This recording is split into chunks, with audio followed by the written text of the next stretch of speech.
So we are 3 days into the 2024 Pan-Continental Championships, 2 days into the A play, the A group play, which is what most of us are focusing on, as these are the tournaments where you can win your way into the World Championship.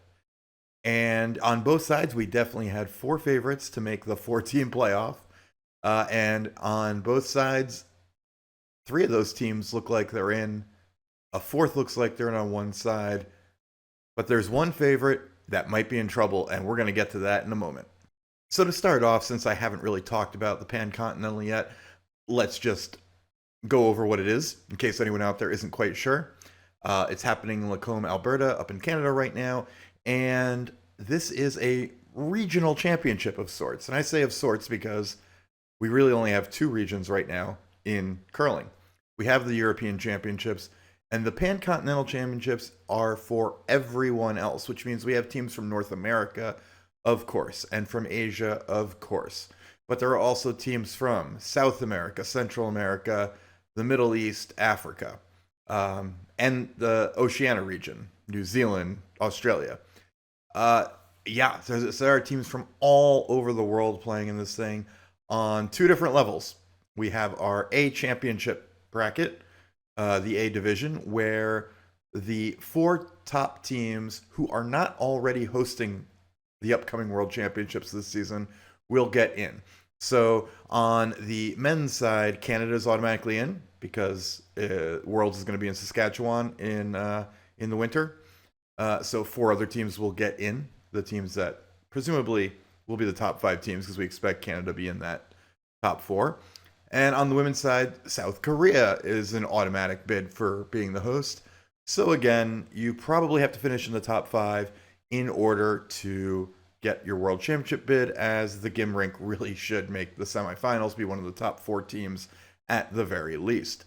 But there's drama further down in this tournament too, because the team that finishes last in the A division will get relegated to the B division next season, while the top finisher in the B division will move up to the A division.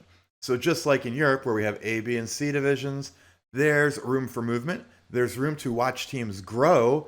And there's also some drama at the bottom of the A division because you really don't want to fall down to B, where you don't even have a chance of going to Worlds in the next season. So with that out of the way, let's take a look at how the teams are doing after a couple days in the A divisions, and then we'll take a look at the B as well, because there's a couple fascinating storylines going on there. Let's start on the men's side with the A division, and as expected, there are four favorites that have jumped out to an early lead. Those four teams being Canada with Brad Gushie's squad, the United States and John Schuster, Japan with Shinya Abe's team, and the Chinese team skipped by, and I'm going to get this name wrong, I'm so sorry, Zhu Xiaoming. I believe that's correct. I'm probably way off. All four of those teams are 3-0 to start the tournament, while the other four squads are 0-3. The least certain of those four was China, which just moved back up from the B division last season. But given their historic success, at least to a certain extent, it's not that surprising, as New Zealand, Australia, South Korea, Chinese Taipei have not had super strong squads, super strong rinks in recent years. I don't expect anything much to change here. Those four teams that now have a 3-game lead, as the other four teams are all 0-3, it's going to be hard for anyone to catch up to them. If one team has a shot, I could see South Korea causing some upsets. Their young team, the Lee Jaboom team. The Lee rink we saw early in the season, really preseason, caused a bit of an upset at the Korean National Championships. It's a young team. They're on their way up. And they had the United States on the ropes. The Schuster rink scored 4 in the ninth to tie and then stole in the 10th to beat the Lee rink. And a little bit of a heartbreaker for that young team. But with a 3-game lead, those top four teams should be safe. The women's side, 3 of the 4 favorites are also doing extremely well.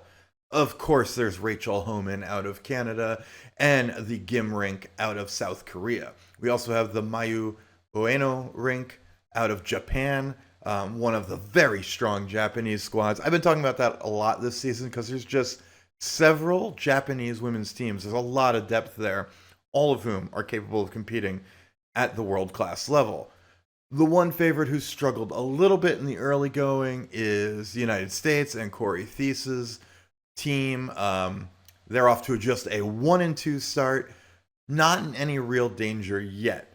Their two losses so far have come to Canada and Japan. And in terms of just making sure they make the top four, making sure they secure a world's berth with no real trouble, that's not a big deal. They can afford to lose those games. They'd much rather win them, of course. But if the favorites beat each other and they manage to beat everyone else, those four teams will still go through. Is there a team that can come back from and steal that spot from the United States, though, in the Final Four? Well, New Zealand and Mexico are both 1-2 so far. I don't expect either of those teams to spring an upset on any of the top four or, get a head-to-head win against the USA. Probably not an issue. The one team you might want to watch out for is the Wong Rink out of China. They are 0-3 so far, but they just played Rachel Homan tonight on Monday night, and the Homan Rink had to had to score. They did not have to steal, but they're only up one going in the 10th, and had to score with hammer to win the game and take a 7-5 win, and that shows that China can at least compete with these teams. So might want to keep a little bit of an eye out there as we put the standings up here. But even here, realistically, I think the United States is still doing fine unless they lose to one of those bottom four teams. Then we can talk about the upset potential of another team sneaking into the medal rounds.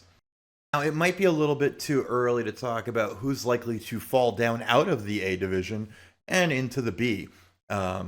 There's still pretty wide open races on the lower half of the A brackets. But you know what? It's not too early to talk about who's likely to move up, or at least who looks like they have a good shot at moving out of the B division. Because one of the early stories here, and it's hard to say it's a surprise because we knew this team was capable of this, is the Filipino teams. And honestly, on both sides, for the men and the women. On the men's side, the Philippines is skipped by Mark Pfister, who is playing with his brother Enrico and others on the Filipino team. Now, some longtime curling fans may know the name Mark Pfister because he played for Switzerland for quite some time. He's Swiss-Filipino, so when the Philippines put together a program, he went ahead and started skipping their team, and it's been a pretty good success so far.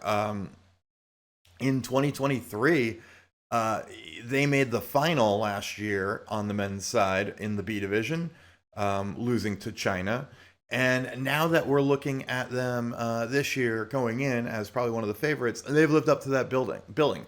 They are 5-0 so far in the B division. Now, there's still a long way to go. There are 11 teams, so they're only halfway through the B division.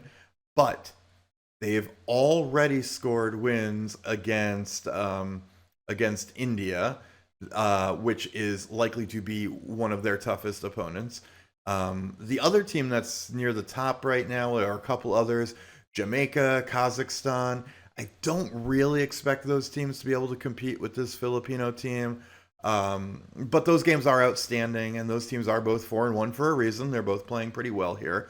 But you just look at what this team from the Philippines is doing. They beat India, who might be one of the top three teams in this B division, 10-2, very convincing. And when they went down to the bottom of the table, they're just blowing teams out. 18-2 over Nigeria, 11-2 over Puerto Rico, 12-1 over Qatar, and 15-0 over a Saudi Arabia team that is 2-3 in the event. So at least in terms of this B level, is not even one of the bottom teams in this group. Just an outstanding and dominant performance so far. And I'll throw the standings up on screen so you can see what everything looks like. Jamaica's 5-1, India 4-1, Kazakhstan 4-1, Hong Kong 4-2, and those five are kind of pulling away from the pack. Will be interesting to see who can make the playoffs, but I think it's going to take a real big upset for someone to beat the Philippines on this men's side. are only 8 teams on the women's side of the B division, so they've only played 3 draws so far, but the Philippines is on top there too. Their team, led by Kathleen Duberstein, is out to a 3-0 start, having won a narrow victory over a Australian team that sits at 2-1, the Helen Williams team, and getting a big wins over Kenya, and actually a unplayed game that was a forfeit win over Nigeria, just marked as a win-loss. Yeah, another strong team from the Philippines. There are 4 teams at 4-1 right now. We've got that Australia team. We have Jamaica. We have Kazakhstan. We have Brazil. And it might be a little earlier here than in the men's side to say that the Philippines is an overwhelming favorite. Obviously, they've already had to play a close game against Australia. A couple of those other 2-1 teams may also have a chance to play them tough or even upset them. But certainly a team that looks primed to go up to A also. This is great. I mean, I have friends who are Filipino curlers. One of the curlers at my club at Nutmeg has in Connecticut has played on some of the other Philippines teams at World Mixed and some seniors events. So great to see them doing well. There are a lot of Filipino curlers in the United States and Canada. So long term, this program definitely has the chance to at least move up to the A division and maybe stay there. Can they compete with the likes of the United States, Canada, Japan, Korea, or even China? Probably not right away, but that remains to be seen. And with the talent they have on the men's side on their team, in particular, it's hard to be absolutely certain they couldn't pull some upsets there. So there you go. There is your update through the Monday night games at the Pan-Continental Curling Championships 2024. Tournament goes on through Saturday. I'll be following along the whole way, providing updates, letting you know what's going on. I did put a quick video out earlier about how you can find streaming for this event. It is paid, but there is streaming for this and many other World Championship level events from the World Curling Federation on their curling channel service. So if you want to watch these games, even if you want to just watch one draw or one day, they have packages for that as well, or the event or the entire season. So go check that out. If you enjoyed this video, leave a comment below. Let me know who you think is going to make runs in the A and B divisions, who's in trouble, who's looking good early, especially if you've been watching the games and have any more insight into teams that are performing well or disappointing. Until next time, keep enjoying the curling action. Come back here for another update tomorrow night or tomorrow morning, depending on when you're watching this, and good curling.